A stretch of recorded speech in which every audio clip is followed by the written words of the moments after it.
রমজানের শেষ বিকেল, দুইটা ছোট জীবন নীরবে অপেক্ষায়।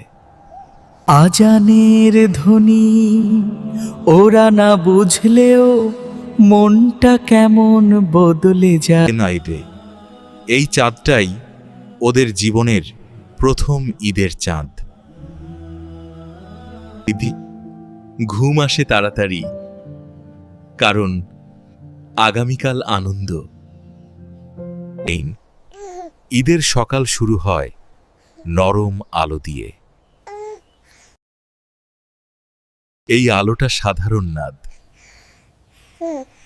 আজ ঈদের সকাল। তো আদে ঈদের শুরুটা হয় যত্ন দিয়ে। পরিষ্কার শরীর আর আরো পরিষ্কার হাসি। ছোট্ট রাজপুত্রের জীবনের প্রথম পাঞ্জাবি।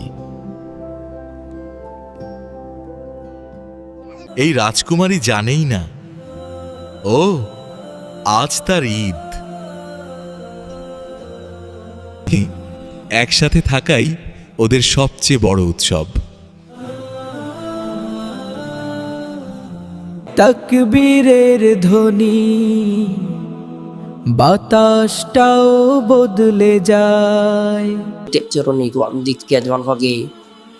এই নীরবতাও এক ধরনের দোয়া। ভাই বোন সম্পর্কটা ভাষার আগেই শুরু হয়। এই হাসিটাই আজকের সবচেয়ে বড় সালামি। চারপাশে কোলাহল, মাঝখানে শান্ত সুখ। ঈদ মানে সবচেয়ে নিরাপদ একটা কোলে থাকা। ওদের কাছে ঈদ মানে রঙিন কিছু,